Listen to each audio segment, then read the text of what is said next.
우리 하나님은 세상을 사랑하십니다. 우리 하나님은 교회를 사랑하십니다. 제가 질문 드리겠습니다. 우리 하나님은 세상을 더 사랑할까요? 교회를 더 사랑할까요? 네. 그럴 줄 알았습니다. 둘 다 사랑하죠. 그러나 저의 질문은 더 사랑, 교회를 더 사랑하는 것 같지만 우리 하나님은 세상을 더 사랑하십니다. 왜냐하면 저와 여러분들은 그래도 하나님의 울타리 안에 있는 양들이에요. 그러나 세상 사람들은 여전히 하나님을 모르고 우상을 숭배하고 그 울타리 밖에 있는 그런 불쌍한 영혼들이기 때문에 우리 하나님은 그들 또한 구원받기를 원하십니다. 저와 여러분들이 죄인이었을 때, 온 세상 사람들이 죄로 말미암아 심판받게 되었을 때 우리 하나님은 세상을 사랑하셔서 독생자 예수 그리스도를 이 땅에 보내주셨습니다. 저희 죄를 위해서 대신 십자가를 지셨습니다. 죽으시고 부활하셨습니다. 그 은혜로 우리가 여기에 있는 것입니다. 그래서 우리는 기억해야 됩니다. 우리 하나님께서 세상을 사랑하듯이 우리 또한 세상을 사랑해야 되는 줄로 믿습니다. 세상 사람들이 어떻게 살아가든지 상관하지 않고 나만 이렇게 좋은 교회에서 행복하게 신앙생활하는 것 어찌 보면 바람직하지는 않습니다. 여러분, 요즘 세상이 어떻습니까?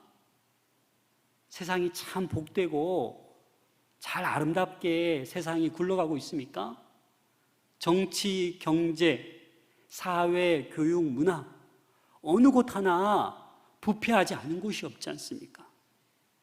들려지는 소식이 또 터졌네. 또 터졌네. 우리가 상상할 수 없을 정도로 부패해져 있는 이 세상, 우리가 어떻게 해야겠습니까? 예수님께서 이 땅에 오실 때 어떻게 오셨습니까? 메시아로 오셨어요. 그리고 이 어두운 세상에 큰 빛으로 우리 예수님이 이 땅에 오셨습니다. 그리고 처음 예수님께서 공생의 사역을 시작할 때 여러분 어떻게 시작하셨습니까? 다 사람을 불렀어요. 제자들을 불렀어요. 제자를 불러서 말씀을 가르치고 복음을 전하시고 연약한 약한 자들을 고쳐주셨어요. 그래서 그 소문이 다 퍼졌어요. 그 수리아에 퍼지고 또 갈릴리뿐만 아니라 유대에 다 퍼져서 수많은 무리들이 예수님을 쫓아오는 거예요. 예수님은 어떤 조직이나 어떤 제도로 바꾸려 하지 않았어요. 어떤 혁명을 일으켜서 이 세상을 바꾸려 하지 않으셨어요. 오로지 사람에 집중하셨어요. 사람을 변화시키는데 집중하셨어요. 그래서 오늘 이 본문도 마태복음 5장, 6장, 7장을 뭐라고 부르죠? 산상수훈.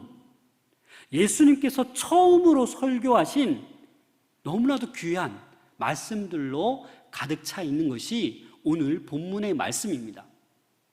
이 산상 설교할 때 먼저 어떤 얘기를 했습니까? 하나님을 향한 이 성도들의 어떤 신앙 자세가 어떻게 해야 되는지 이 팔복을 얘기해 주셨어요.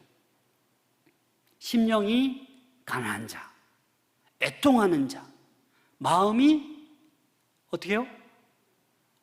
온유한 자, 의에 줄이고 목마른 자, 긍휼히 여기는 자, 마음이 청결한 자, 화평케 하는 자, 의를 위해 핍박받는 자가 복되도다라고 말씀하셨어요.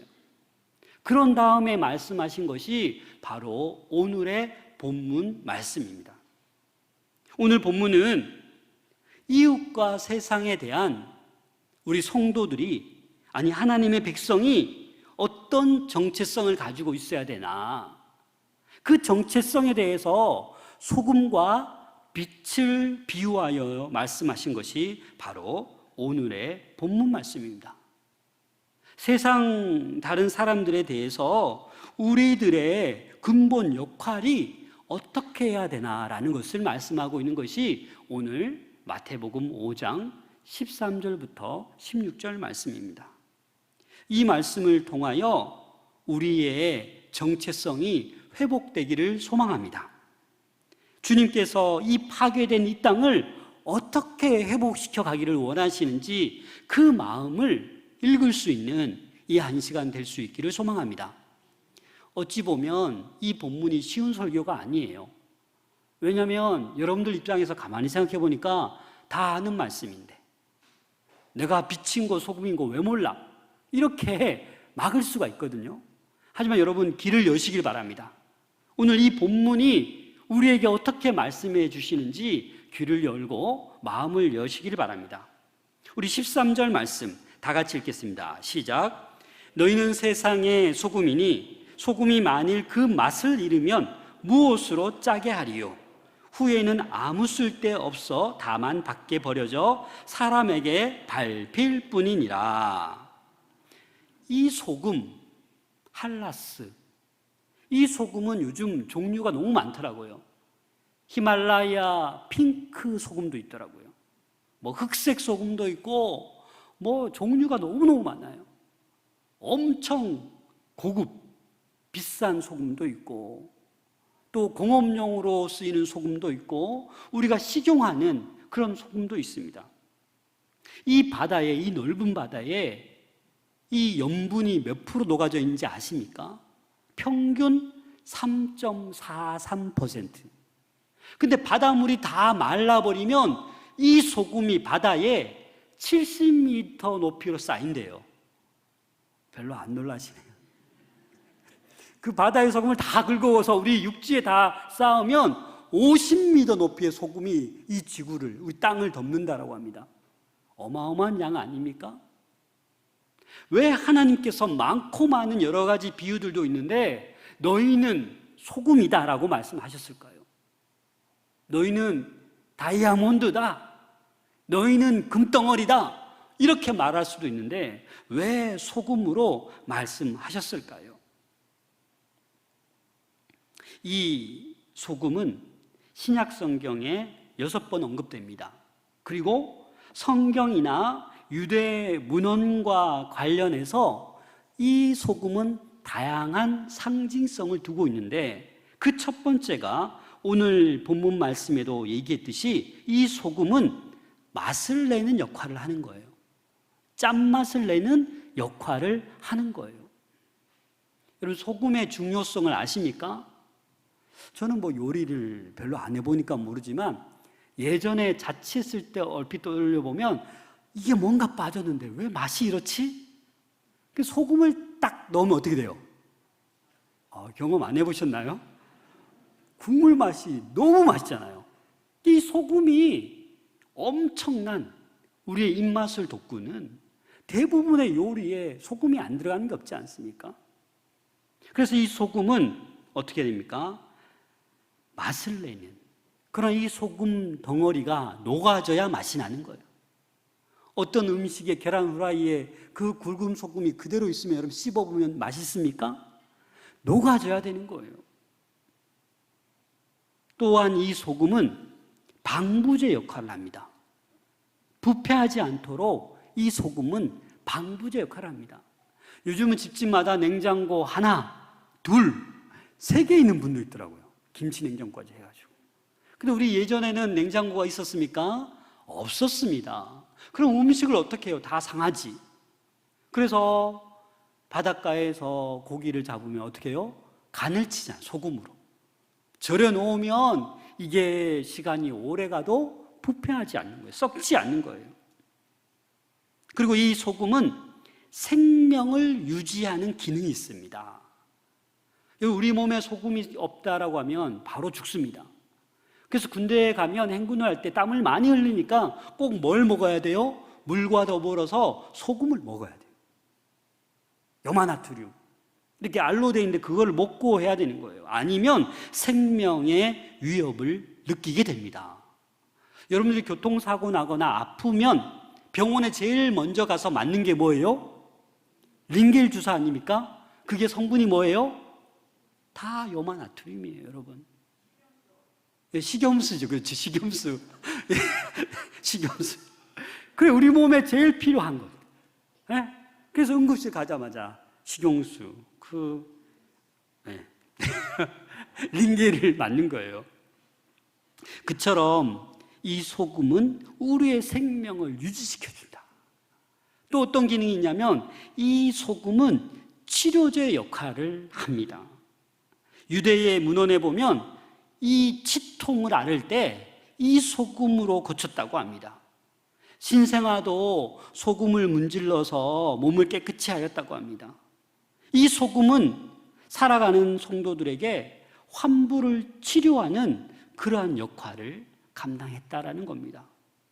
사랑하는 여러분, 이 소금이 이렇게 다양하게 사용되었습니다. 예수님 당시에도 소금이 아주 귀한 거였어요. 고대 국가의 어떤 강대국이 소금을 독점할 때가 있었습니다. 소금이 필요한데 소금이 없잖아요. 그래서 이 금값과 동일한 가격의 소금이 팔렸다고 합니다. 그리고 여러분, 셀러리맨이 뭐예요? 월급 받는, 봉급 받는 사람을 셀러리맨이라고 하잖아요.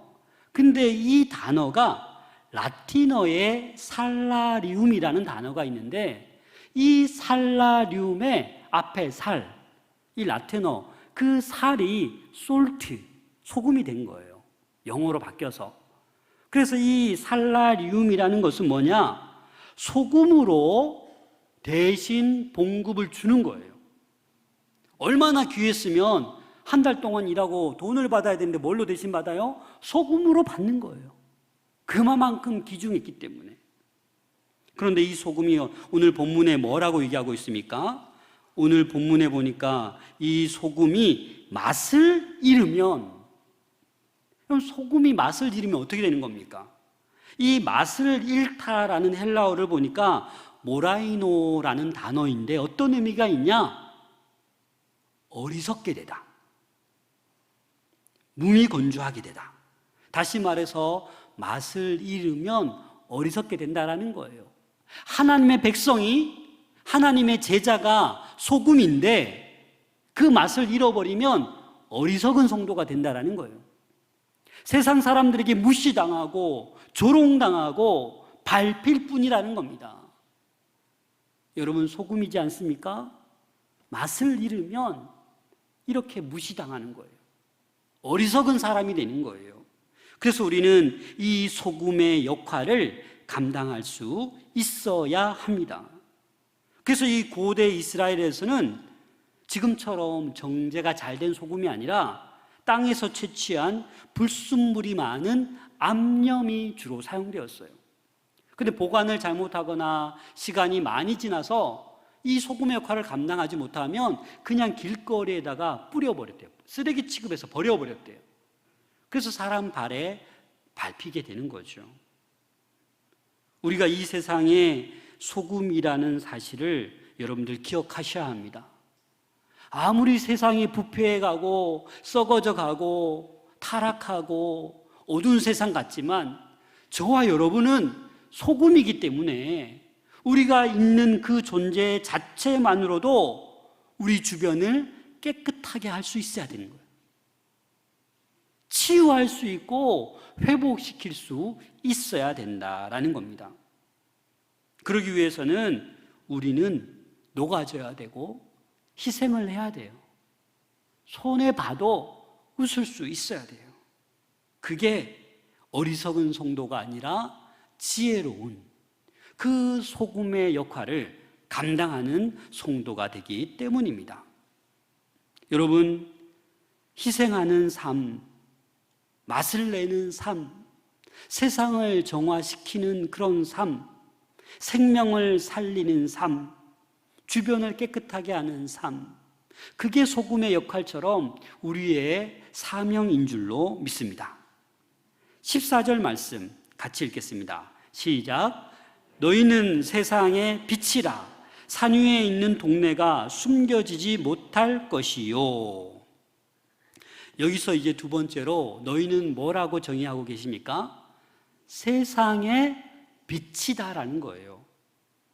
여러분, 사실 이 빛은 누구입니까? 하나님 그 존재 자체가 빛이십니다.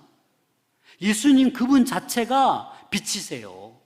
그래서 하나님께서 독생자 예수 그리스도를 이 땅에 보내실 때 빛으로 보내신 거예요. 동방 박사가 뭘 보고 쫓아갔습니까? 별을 보고 쫓아갔잖아요.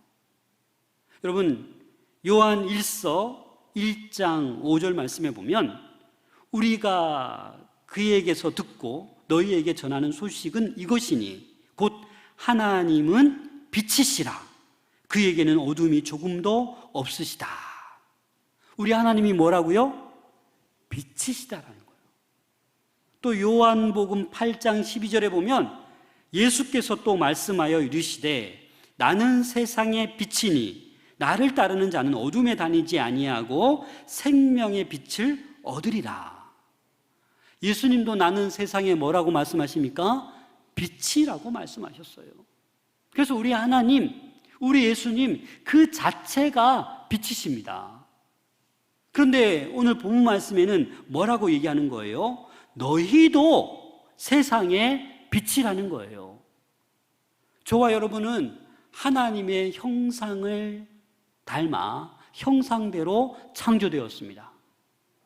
예수 그리스도가 우리 안에 계세요. 우리가 믿고 영접하였기 때문에.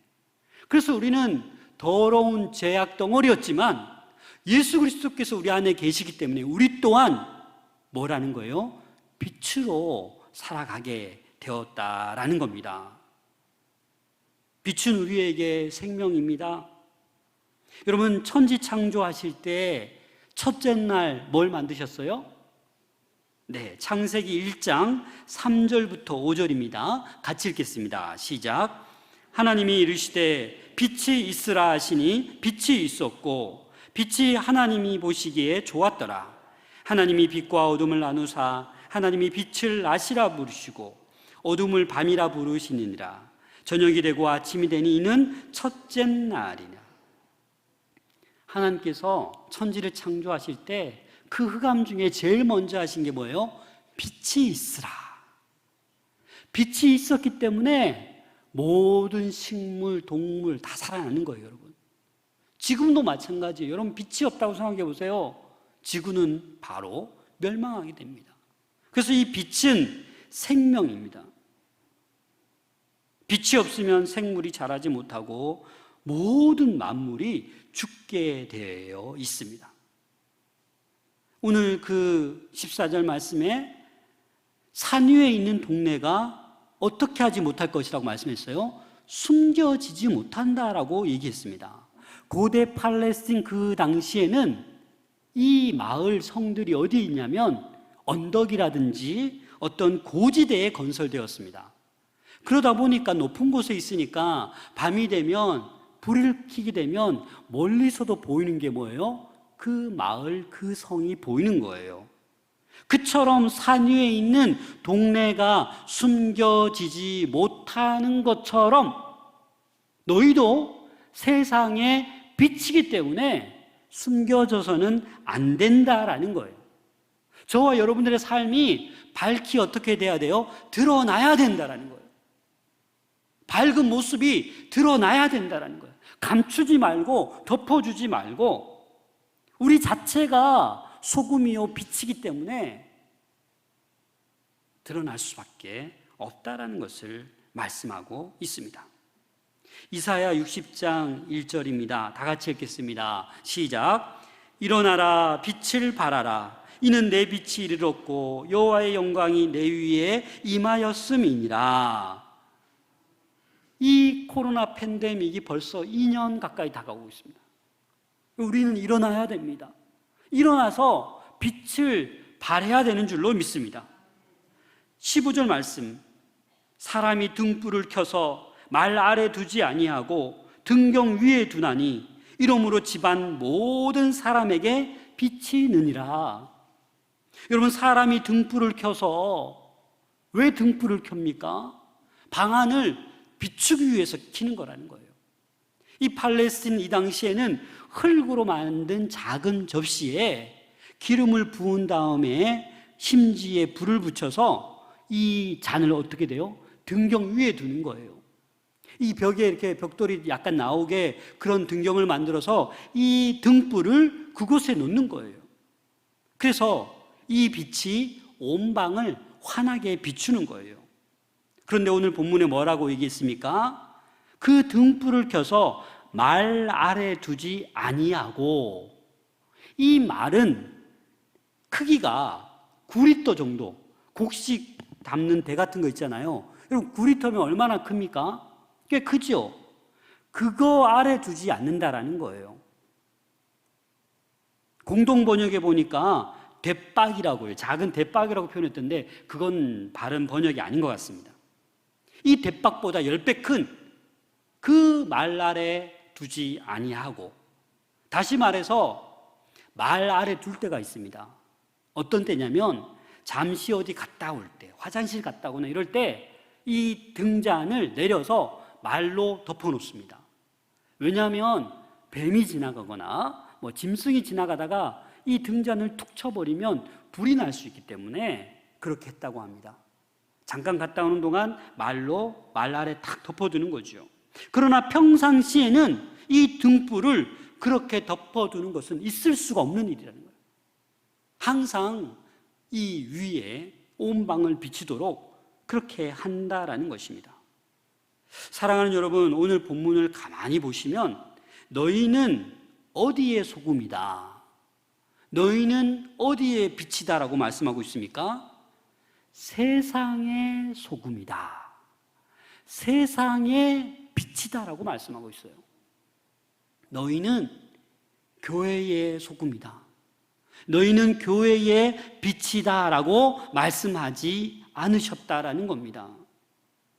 그런데 우리는 교회에서만 소금처럼, 교회에서만 빛처럼 살아가서는 안 된다라는 겁니다.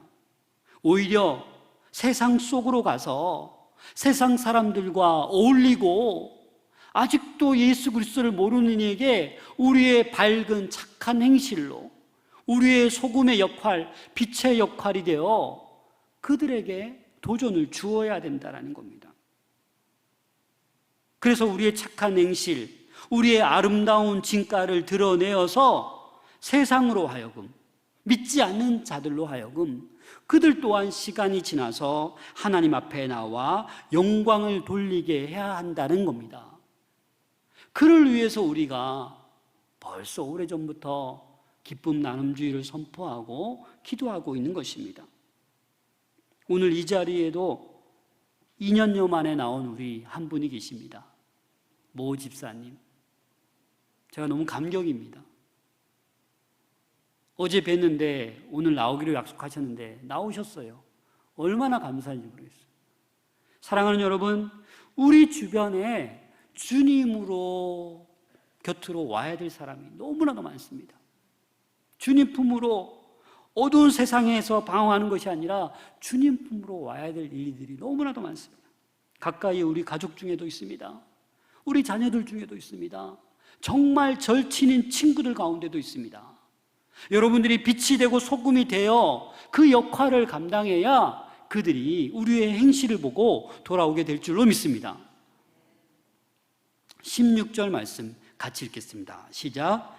이같이 너희 빛이 사람 앞에 비치게 하여 그들로 너희 착한 행실을 보고 하늘에 계신 너희 아버지께 영광을 돌리게 하라.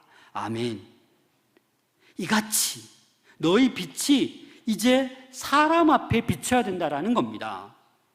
여러분들이 살아가고 있는 사회 속에서, 여러분들의 일터 속에서, 여러분들의 사업장 속에서, 여러분들이 경영하는 그 사업, 학교, 어디에서든지 간에 이 소금이 되어야 되고 빛이 되어야 된다라는 것입니다. 사랑하는 여러분, 여러분의 삶의 현장으로 돌아가서 소금이 되시기를 바랍니다. 빛이 되시길 바랍니다. 우리가 잘못 알 때가 있어요.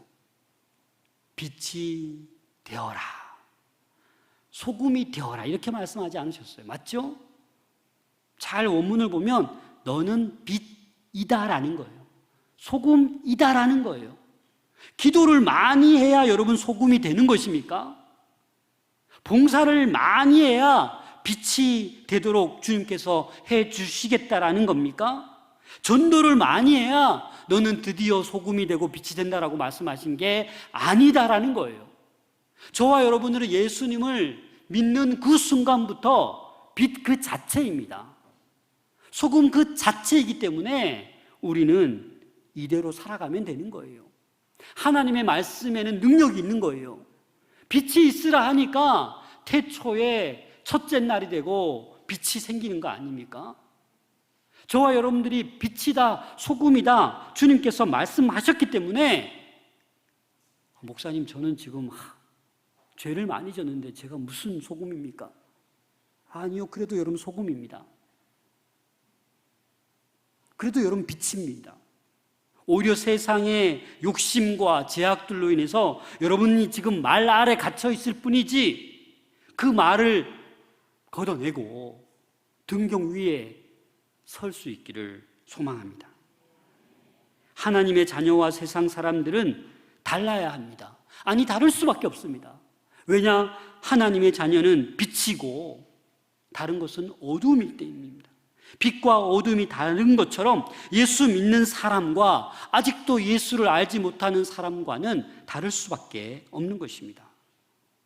우리의 빛이 사람 앞에 비치게 되면 그들이 우리의 착한 행실을 보게 될 것입니다. 이 착한 행실, 칼로스, 칭찬받을 만한 행동을 하는 겁니다.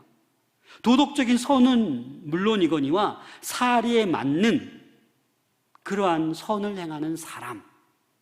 요즘은 살다 보면 상식 이하의 사람이 너무나도 많습니다. 여러분 안 그렇습니까? 예수 믿는 사람이 상식 이하의 사리에 맞지 않는 부도덕하게 살아가면 되겠습니까? 우리 모두는 우리 성도들로부터 마찬가지지만 모든 세상 사람들에게 칭찬받는 그런 빛이 되시고 소금이 되시기를 소망합니다. 그래서 우리의 하늘에 계신 너희 아버지께 영광을 돌리게 하라. 너희가 그렇게 착한 행실로 살아가면 하늘에 계신 너희 아버지께 영광을 돌리게 된다라는 겁니다. 이 아버지, 파테르, 이 마태복음에서만 44회가 사용되었고 사복음서에 170회가 사용되었습니다. 이 아버지 얼마나 신뢰가 되고 친근감이 있습니까? 하지만 여기서도 우리가 주의해야 될 것이 있습니다. 나만의 아버지가 아니라 너희 아버지입니다.